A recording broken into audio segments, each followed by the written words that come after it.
Avant de réaliser le chantier du siècle à Chambord, il a fallu faire parler ce sol, foulé entre autres par François Ier ou encore le maréchal de Saxe. Les fouilles ont eu lieu à l'été 2016.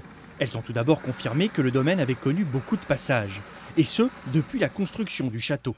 L'édifice a été bâti grâce à des pierres de tuffeau transportées depuis le port de Saint-Dié-sur-Loire. On a trouvé justement dans la fouille des états de voirie, des ornières, des recharges de surface de voirie, des pavages. Donc on voit très bien que c'était un axe qui était très fréquenté. Et là dans ma main, il y a 2 fers à chevaux, des hipposondas. Et justement on peut imaginer justement des animaux de somme qui tiraient les charrettes. Les fouilles ont duré 3 mois. Elles ont permis de trouver des objets insolites comme ces balles témoignant de la présence de régiments de cavalerie. Mais ces prospections archéologiques ont surtout aidé à en savoir plus sur ces jardins que l'on cherche aujourd'hui à reproduire. Ces parterres, ces broderies, ont-elles vraiment existé? L'une des surprises qu'on a trouvées pour cette époque-là, c'était la conservation des fosses de plantation pour les broderies. Vous tous les petits abords en buis avec en petits arbustes. Donc on a trouvé pas mal de vestiges là qu'on ne s'attendait pas. Mais en décapant plus profond, on a trouvé justement des vestiges du chantier de Mansart.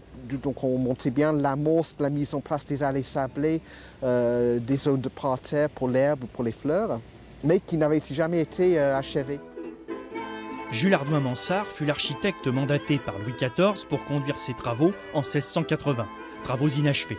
Il faudra attendre 1734 et le règne de Louis XV pour que les jardins à la française prennent leur forme définitive. Les archives retrouvées concordent avec les conclusions des fouilles archéologiques.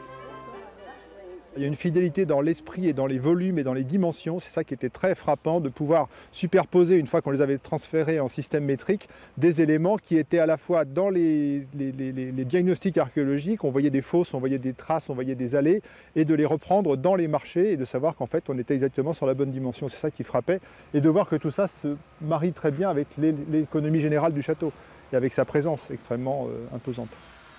Une fois les vérifications scientifiques établies, les travaux ont donc pu être lancés, mais les techniques d'aujourd'hui ont permis de réaliser en quelques mois ce qui avait pris un demi-siècle à l'époque.